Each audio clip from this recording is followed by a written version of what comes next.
Bienvenidos al Faro Alquímico. En este canal hablaremos sobre filosofía, psicología y espiritualidad. Hola, bienvenidos a un nuevo episodio en el Faro Alquímico. Yo soy Sebastián y hoy voy a hablarles sobre la impermanencia. Este tema yo lo toqué en el primer episodio que saqué en este canal. Y revisando este episodio de nuevo, no me gusta mucho volver a ver mis episodios, me da un poco de cringe escucharme y verme. Sin embargo, empecé a revisarlos y me di cuenta que me faltaron muchas cosas por decir. Era el primer capítulo, estaba un poco nervioso y creo que se puede mejorar mucho lo que hablé en ese momento. Así que decidí sacar un nuevo episodio hablando sobre la impermanencia. Yo les había dicho en el anterior capítulo que iba a hablar en el próximo episodio sobre el amor. Ya estoy trabajando en ese episodio, sin embargo, me está tomando mucho más tiempo del que pensaba. Es un tema bastante complejo que me está gustando mucho hacerlo, pero va a requerir más tiempo, así que voy a sacar este episodio antes sobre la impermanencia. Entremos en materia ya. Hablar sobre la impermanencia. Una de las fórmulas fijas para tener una vida miserable es apegarnos a las cosas. Y no solo me refiero a las cosas exteriores, a los objetos. Con esto me refiero a las personas, a las situaciones, a emociones, a sensaciones, a ideas, a posiciones, a posesiones. En realidad, me refiero a absolutamente todo. Es como si la vida fuera una serpiente que nunca deja de moverse y va mudando de piel. Cuando intentamos agarrar algo, apegarnos a algo, lo único que vamos a poder atrapar es la piel muerta de la serpiente. Y podemos durar años y años acumulando estas pieles muertas. Y esto, lo único que nos deja es un desgaste de energía innecesario, un sinsabor, una insatisfacción constante y una confusión conceptual que se va fortaleciendo con el paso del tiempo. Lo chistoso acá es que queremos coleccionar estas pieles y creemos que estamos atrapando a la serpiente, cuando la verdad es que no hay nada que atrapar, tampoco hay nadie que pueda atraparlo. Así nos guste pensar que sí somos algo, que somos alguien estable y separado y que todos esos objetos exteriores que observamos son igualmente estables e independientes, cuando la verdad es que no. Y hay mucha evidencia demostrándonos esto, señalándonos hacia la verdad absoluta de todo. Sin embargo, estamos acostumbrados a ignorar esta verdad. A lo largo de este episodio, pretendo demostrarles eso. Si se quedan hasta el final, la idea es que empiecen a entender cómo son las cosas realmente. Mi objetivo principal con este episodio es que empiecen a aclarar la visión, que empiecen a correr estos velos que ocultan la verdad de las cosas tal y como son. Y con eso, lograr un bienestar que perdure, lograr tener una visión clara, una vida satisfactoria, plena. Y lo más importante, verdadera y libre. Y para esto, voy a hablarles sobre la impermanencia. Este es un término que según el budismo nos explica cuál es la base de todo, cuál es la esencia de todo. Nos cuenta que nada permanece, que todo está fluyendo. Y esta es, sin duda, una de las enseñanzas más importantes que tiene el budismo. Muchas veces esto se nos presenta como algo externo. Una forma fácil de verlo es con las estaciones, en los países en donde estas existen, con el cambio de arquitectura en una ciudad, el cambio de luz durante las diferentes horas del día, el cambio en el clima o con el crecimiento de un bebé o de una planta. La única forma de darnos cuenta de la impermanencia es examinando, detallando. Vamos viendo cómo todo va cambiando con el tiempo. Si vemos a un bebé que no veíamos hace meses y no lo encontramos, vamos a ver su crecimiento. Decimos, wow, cómo ha cambiado. Porque tenemos un recuerdo y lo enfrentamos con lo que estamos interpretando actualmente. Y al interpretar ese nuevo momento y compararlo entre lo que fue y lo que es, la frescura de la hora se nos empieza a desaparecer. La impermanencia no solo es este cambio abrupto del pasado de meses o años al presente. La impermanencia se vive instante a instante. Esto lo podemos ver claramente cuando meditamos. La impermanencia de los pensamientos y del panorama que nos rodea. Todo se está desapareciendo, todo está cambiando, nada permanece. Podemos hablar de la impermanencia como la base para empezar a entender la confusión conceptual en la que vive el ser humano. Esa confusión que nos hace aferrarnos a objetos externos en el mundo. Y acá empiezan a suceder dos cosas. Por un lado, la tendencia de aferrarse a algo. Y por el otro lado, creamos la fantasía de que hay algo que nos puede servir como base o de lo que nos podemos agarrar. Y esta es la base de la dualidad. Este juego dual ocurre todos los días. Ya tengo un episodio publicado hablando específicamente sobre la no dualidad, si lo quieren revisar. Una de las bases de las enseñanzas budistas es que todos los fenómenos son impermanentes. Y esto significa que están cambiando. Y acá también lo podemos ver de dos maneras. Hay cosas que cambian o hay un cambio en la forma en la que nuestra mente conceptualiza las cosas. Viéndolo de la primera manera, empezamos a entender algo del movimiento constante, del constante cambio. Sin embargo, se empieza a asumir que hay entidades o cosas que existen independientemente a las que les ocurre el cambio. Y cuando digo existencia independiente, me refiero a que no dependen de nada y tienen una vida o una naturaleza propia independiente de cualquier causa-efecto. Y esto pues claramente no es así, con nada. Por ejemplo, al frente mío está un gato. Y al ver este gato a la cara, pareciera obvio que hay algo o alguien ahí.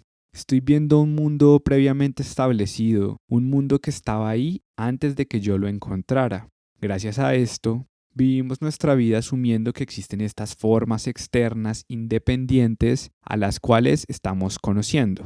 Y esto hace que cumplamos un papel secundario en nuestra vida. Esto también hace que se cree una función mental muy común, y es la de crear comentarios sobre eso, comentarios sobre el mundo. Le damos significado al mundo que nos rodea y este significado depende de la narrativa que creamos. Es un círculo vicioso en el que, como creemos que estos sucesos o objetos exteriores tienen una vida independiente y separada en la que debemos comentar, opinar o tener algún punto de referencia, estas ideas van solidificándose cada vez más y los comentarios también van aumentando. La narrativa va cambiando y nunca cesa. Siempre puede haber algo más que pensar o que decir, algo más que elaborar. Por esto es tan común ver personas que van a terapia por años y años y pareciera que nunca pueden llegar al fondo del asunto, nunca pueden agotar estas ideas perjudiciales.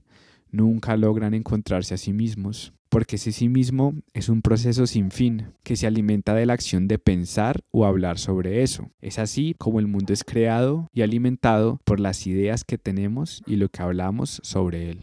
Para empezar a ver la impermanencia en acción, pongamos como ejemplo nuestra propia vida. Nosotros tenemos una idea de lo que es nuestra propia historia. Fuimos un niño que fue al colegio, nos fuimos desarrollando, fuimos cambiando y creando ideas que desarrollaron diferentes características de nuestra personalidad. Se crearon recuerdos, tendencias a hacer esto o a no hacer ciertas cosas. Y aunque sabemos todo esto sobre nosotros, existe también una idea muy profunda y fuerte de que nosotros existimos como un algo separado e independiente. Yo soy yo mismo, yo soy algo. Y esta es una idea muy poderosa, enfrentándose a toda la evidencia del cambio, enfrentándonos a la evidencia de que tenemos estados de ánimo cambiantes, tenemos sentimientos, tenemos esperanza y miedo, que están todo el tiempo interactuando y muchas veces dependen del mundo exterior. Es como si nos moviéramos hacia el mundo y el mundo se moviera hacia nosotros. Es como un inhalar y un exhalar. Está claro que no hay ningún tipo de capa que nos separe del mundo exterior. Podemos sentir que somos un individuo separado del mundo, que somos un punto aparte. Sin embargo, si analizamos cómo funcionan nuestros sentidos, por ejemplo, podemos ver que esta separación en realidad no existe. Vemos afuera, la luz entra en nosotros.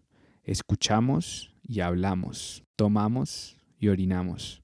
Comemos y defecamos. Nuestro cuerpo está teniendo una interacción interminable con el mundo. Nuestros sentimientos, ideas, miedos y esperanzas surgen en total relación dependiente con el mundo exterior. El mundo exterior e interior y todos los fenómenos que surgen en él no son lo que parecen. Y sé que esta idea es inquietante e incómoda. A veces parece mucho mejor y más fácil creer que las cosas son lo que parecen ser. Y esta es la función práctica de la ignorancia en nuestro día a día. Así es como terminamos apegados a determinadas narrativas. Esto empieza desde la niñez. A través de nuestros padres, de la educación tradicional, aprendemos a cómo crear diferentes tipos de interpretaciones. Aprendemos a hacer comentarios en las experiencias directas, pero también comentarios en las experiencias indirectas. Y podemos hacer comentarios en experiencias indirectas de la experiencia indirecta de la experiencia indirecta. Por ejemplo, en el colegio nos pueden poner a hacer una tarea de hacer un ensayo sobre una figura histórica, pongamos el ejemplo de Simón Bolívar, y para hacer esto uno debe leer un comentario que han hecho otros sobre Simón Bolívar y luego leer alguna crítica hecha sobre los comentarios hechos sobre Simón Bolívar, y así empezamos a construir castillos en el aire. Sin embargo, el profesor revisa la tarea y piensa, esto está muy bien, tus padres lo revisan y opinan lo mismo, se sienten orgullosos y creen que por fin estás empezando a entender cómo funciona todo. Lo que nos dice esta lógica es lo siguiente: entre más ideas tengo, más entiendo, mejor veo, más inteligente soy, más capaz soy, más poder y más control tengo. El budismo nos propone una vía totalmente opuesta. Entre menos ideas tengas, existe una mayor probabilidad de que experimentes la realidad por lo que verdaderamente es. Por esto, la meditación es una práctica esencial si quieres probar la realidad. Si la quieres conocer, la función de la meditación es ir reduciendo nuestra adicción a las ideas como vehículos de la verdad. Normalmente entendemos, interpretamos, vemos el mundo a través de la elaboración conceptual. Esto la convierte en una fuerza muy poderosa. Es la forma en la que una cosa lleva a la otra. Queremos decir más, y esto lo hacemos por la naturaleza del lenguaje. El significado de las palabras es dependiente del significante o del sujeto que les da el significado. Por ejemplo, yo te tomo esta taza que tengo acá y les digo, esto es una taza. Este ejemplo también lo puse en el primer capítulo porque creo que va a explicar muy bien de qué se trata esto del significado de las cosas. Tomo esta taza y ustedes pueden decir, sí, eso es una taza, obviamente, eso no es un perro, eso no es un gato, eso es una taza y eso tiene total sentido. Pero alguien puede decir, eso no es una taza, eso es un pocillo. Otro podría decir que es un recipiente. Otro podría decir que es un arma si se usa para golpear a alguien, o también podría ser una matera si la usamos para sembrar una planta. Existen potencialmente ocultos muchos significados, ideas o utilidades para cada objeto o fenómeno. La naturaleza de estos es en realidad vacía, tiene una naturaleza vacía, una potencialidad de la que pueden surgir infinidad de cosas. No son algo estable, no son algo fijo. Su significado o sentido es totalmente impermanente. Está cambiando y fluyendo todo el tiempo con relación al sujeto que le da el significado. Para entender mejor esto del vacío, de la vacuidad, los invito a que vean un capítulo que ya tengo publicado sobre la vacuidad.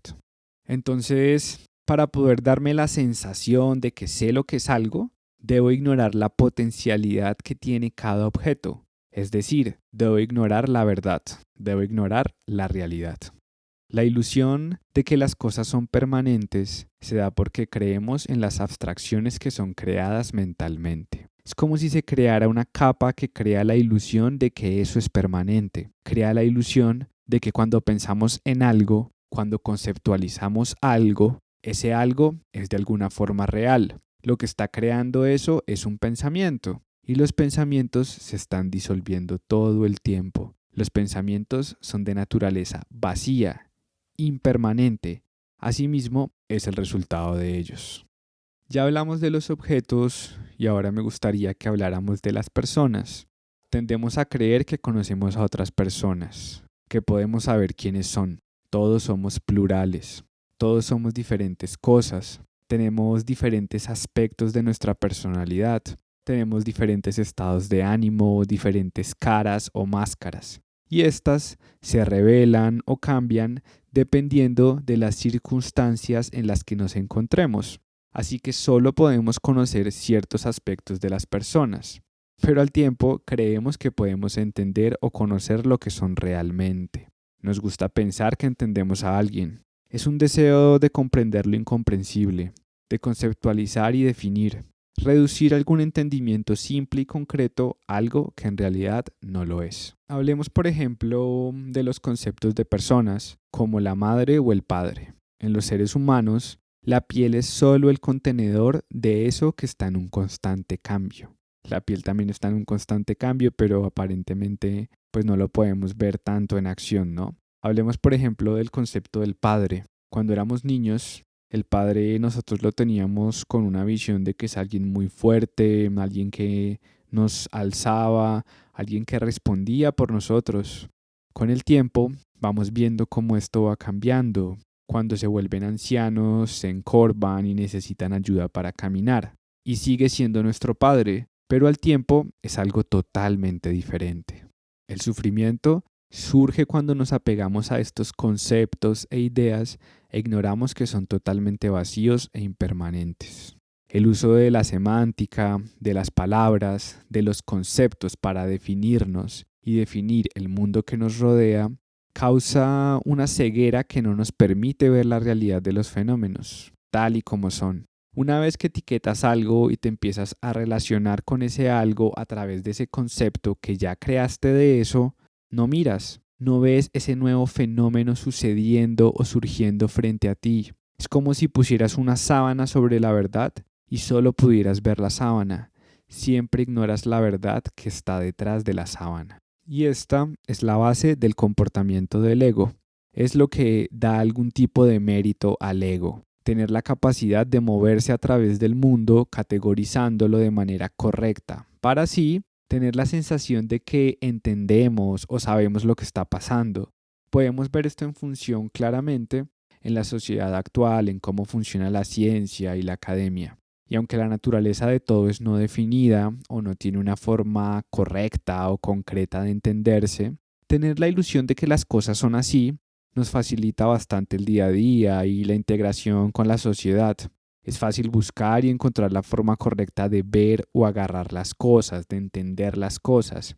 Y esto es clave para funcionar en la sociedad. Sin embargo, esta actividad mental nos separa cada vez más de poder comprender cómo son las cosas realmente. Digamos que el poder del ego solo existe en un momento estático y muerto. Para entender mejor este tema del ego, los invito a que vean un capítulo que ya tengo publicado sobre esto. Así que cuando el Buda nos enseña que todo es impermanente, nos está indicando que todo en realidad es dinámico, que todo se está moviendo, está cambiando, o mejor dicho, el dinamismo y el movimiento son la base de donde surge todo. Y acá entra muy bien una frase de Heráclito. Esta también la usé en el primer capítulo porque se me hace que sirve mucho para hablar sobre la impermanencia. Y es esta frase de no puedes bañarte 2 veces en el mismo río. Y acá podemos poner en práctica el entendimiento dual de las cosas, en su sentido relativo y en su sentido absoluto. Claramente, si voy por ejemplo al río Magdalena y salto en el agua, me salgo y vuelvo a saltar en el río, estoy entrando 2 veces al río Magdalena. Estoy entrando en su parte relativa, en su nombre, en su etiqueta. Sin embargo, en su verdad absoluta, el agua en la que he entrado jamás será la misma. La naturaleza del río es fluir, no se puede atrapar, no se puede parar. Y este doble entendimiento existe en prácticamente todo. Lugares, personas, situaciones, todas están cambiando dependiendo del contexto y del sujeto que las esté experimentando. Dependen del momento y del estado de ánimo o el estado mental de quien lo esté experimentando. Que le pongamos una etiqueta, un nombre, no lo hace algo sólido e inmóvil. todo está en constante cambio y no tiene una realidad sólida permanente. Por ejemplo, la calle donde vives siempre es la misma. Siempre sabemos cómo llegar, sabemos dónde vivimos, cuál es nuestra dirección. Sin embargo, también siempre es diferente. Los carros que se parquean en ella, la gente que camina por ella, el juego de la luz y la sombra creado por el sol y los objetos, las nubes, las condiciones meteorológicas, los olores, los ruidos, siempre serán diferentes, están en un constante cambio, son momentos completamente únicos, pero a nuestra mente le encanta crear patrones. Estos patrones surgen desde nuestra capacidad y nuestra costumbre de organizar la infinita complejidad de cada momento. Y algo clave que hay que entender en esto es que somos nosotros los que estamos creando eso. La experiencia que tienes de la calle, nadie más la puede tener. Es única. Tu perspectiva es única. Tú estás co-creando esa calle. Cada momento, cada instante es fresco y nuevo. Pero te convences todo el tiempo sobre lo que estás haciendo, etiquetando la actividad. Y en este caso, nombrando el río o a la persona o a la calle. Y acá podemos ver que la estabilidad no está en el agua, no está en el objeto. La estabilidad está en la capacidad de convencerse a uno mismo de que los conceptos te están dando esa estabilidad o seguridad aparente. Así que lo que es nombrado, lo que es etiquetado, no es la cosa en sí misma, no es el fenómeno real. Las palabras se desvanecen, las identificaciones se escapan. Entonces, ¿qué es lo que realmente está ahí? Analizando esto, se puede empezar a saborear lo que es la impermanencia y lo que es la vacuidad. La razón por la que una persona u objeto puede tener diferentes usos, diferentes roles, diferentes definiciones, diferentes identidades, es porque hay un vacío fundamental en la esencia. Y al no tener esencia, hay un espacio de posibilidad en el cual el potencial creativo de la mente se mueve. Y se mueve en su vehículo favorito, que es el lenguaje. Así que estamos constantemente creando muchos aspectos del mundo con los cuales nos encontramos. Esta costumbre hace que se vuelva más fácil negarnos a nosotros mismos en el rol central de nuestra propia existencia y terminamos moviéndonos al costado, como un punto pequeño a la merced de muchos factores en este gran mundo. Siempre hay cosas allá afuera que no entiendo. Tampoco entiendo lo que soy realmente, pero seguro hay algunas personas que sí lo tienen claro, pero yo no. Y este es el miedo del ego. Un miedo que el ego se da a sí mismo a través de una autoamenaza. Una amenaza en la que se dice que el mundo es conocimiento, conocimiento que se da a través de la conceptualización. Y si se vive a través de esa conceptualización, nunca se podrá llenar el vaso. Siempre hay cosas nuevas por aprender, por conceptualizar, por entender. El ego vive en la fantasía de que hay algo cuando en realidad no hay nada, solo vacío. Pero este vacío es muy rico. El vacío también puede ser traducido como potencialidad, potencialidad infinita y rica de donde surge todo, de donde surgen todos los fenómenos aparentes. Es la naturaleza lúcida y brillante de la mente, que nunca se agota. Pero ¿cómo se puede vivir tan solo entendiendo esto? Nos levantamos en la mañana, contemplamos la potencialidad infinita de la naturaleza de la mente, pero luego llegan los pensamientos. Debo hacer esto, debo hacer lo otro, mi desayuno, alimentar a mi familia, mis mascotas, ir a trabajar, bla, bla, bla.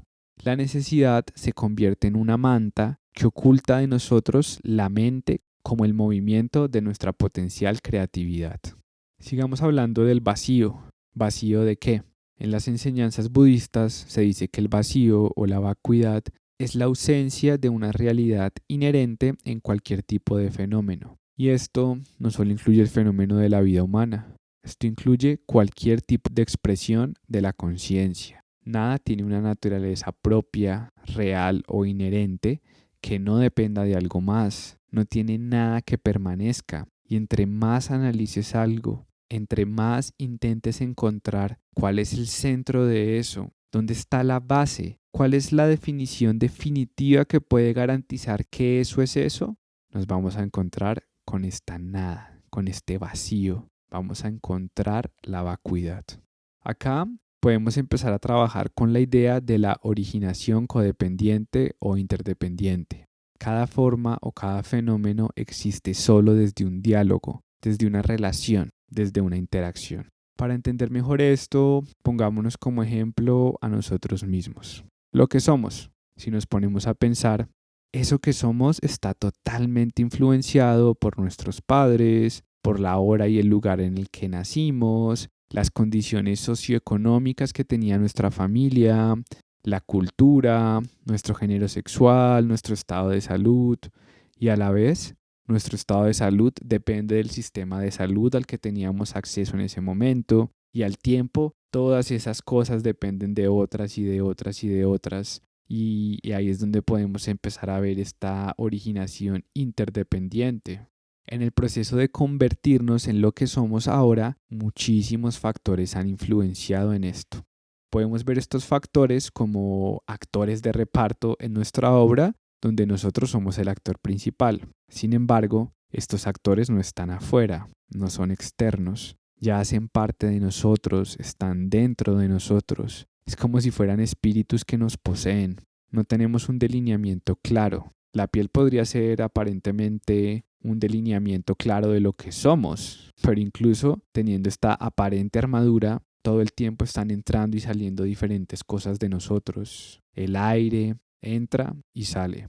Recibimos los rayos UV y pues de todo tipo, también ondas de sonido, también virus, muchas cosas. Todo está en una constante interacción. Aparentemente los objetos parecieran independientes, individuales, sin embargo, siempre deben estar en algún tipo de interacción. El contexto y el objeto son inseparables. Por ejemplo, cuando nos observamos en la mañana, podemos tener ciertos pensamientos, ciertos estados de ánimo, ciertas sensaciones. En ese momento, ese es el inventario de lo que somos a esa hora, en ese espacio. Luego, llega la noche, volvemos a hacer un chequeo del inventario y nos damos cuenta de que prácticamente todo es diferente. Las sensaciones, los pensamientos, estados de ánimo, etc. Te has desaparecido.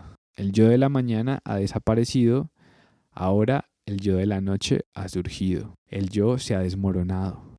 Pero no ha sido doloroso, porque es un movimiento muy sutil del que no nos percatamos. Y no nos percatamos de esto porque está pasando todo el tiempo. Es demasiado sutil como para darse cuenta. Es una danza, un juego. Justo cuando está desapareciendo algo, surge algo de nuevo. Esto se puede ver de manera muy directa en la meditación. Cuando empezamos a ver la mente en su movimiento, nos damos cuenta de esta danza o de este juego, cómo los pensamientos surgen y desaparecen. Cuando empezamos a percibir los objetos o fenómenos como algo independiente, algo que tiene una esencia única y propia, esa esencia que percibimos en el objeto o en ese fenómeno solo existe como una proyección creada por la mente. Solo es la mente la que estabiliza o crea la ilusión de estabilización en lo que no se puede estabilizar. La mente es la que crea y proyecta un sentido de permanencia en los objetos, en los fenómenos. Claramente esto incluye todo, esto es muy común con las personas, como cuando conocemos a alguien, cuando empezamos a interactuar con esa persona, proyectamos una idea de lo que es esa persona para nuestra vida y no vemos la persona por lo que en realidad es. Y esto puede causar bastantes problemas en las relaciones, porque las personas entonces empiezan a vivir en su propia fantasía, en su propia ilusión, en su propia proyección y no aceptan al otro por lo que verdaderamente es. Y esto es un poco el amor verdadero y es ir más allá de esta proyección y ver al otro lo más claro posible y amarlo por lo que es, sin ninguna expectativa, sin ningún tipo de proyección. Y este juego de proyección con las personas, con todo, es lo que es generalmente llamado como el samsara. Es ese esfuerzo por congelar el mundo, ese esfuerzo por detener el río, es ese esfuerzo por parar el flujo de la experiencia, por querer tener algo de control o comprensión. Es querer parar lo que no se puede parar, predecir lo impredecible. Cuando empezamos a observar nuestra propia mente a través de la meditación, podemos ver cómo los pensamientos, sentimientos, sensaciones, experiencias, todos los fenómenos surgen interminablemente, vienen y van sin ninguna base, sin nada que podamos atrapar.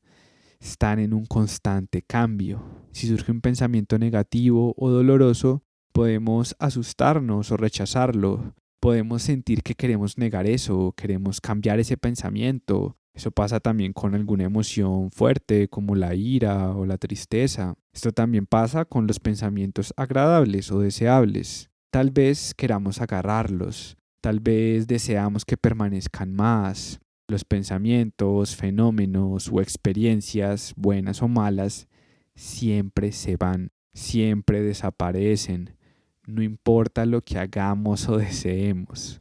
Y acá podemos ver claramente cómo los fenómenos tanto internos como externos son totalmente impermanentes. Podemos ver también cómo el mundo cambia según nuestra perspectiva, según nuestro estado de ánimo, según lo que hemos aprendido nuevo o lo que ignoramos. Puede ser exactamente el mismo libro que estemos viendo, o la misma serie o la misma película. Seguro que si la vemos o leemos en diferentes etapas de la vida, lo vamos a ver y entender de manera diferente. Yo creo que todos tenemos este tipo de experiencia con un libro, con una serie. A mí me pasó de lo último que recuerdo así viendo Breaking Bad. Verlo la primera vez comparado con la segunda es ver algo totalmente diferente y es muy chévere hacer ese experimento con obras que de verdad nos hayan marcado, que nos hayan gustado. Aplica con libros también y con lo que sea. Entre más veamos esto y más lo analizamos, más nos damos cuenta de que no hay nada fijo o estable afuera y tampoco lo hay adentro. No hay un yo estable, no hay un mundo externo estable. Pero debido a nuestro apego, esta cualidad de la impermanencia muchas veces se nos oculta o se nos olvida. Por el capítulo de hoy voy a dejar así. Creo que esta vez pudo haber sido mucho más clara y completa esta idea de la impermanencia. Muchas gracias a todos los que se quedaron hasta acá y nos vemos en la próxima. Chao.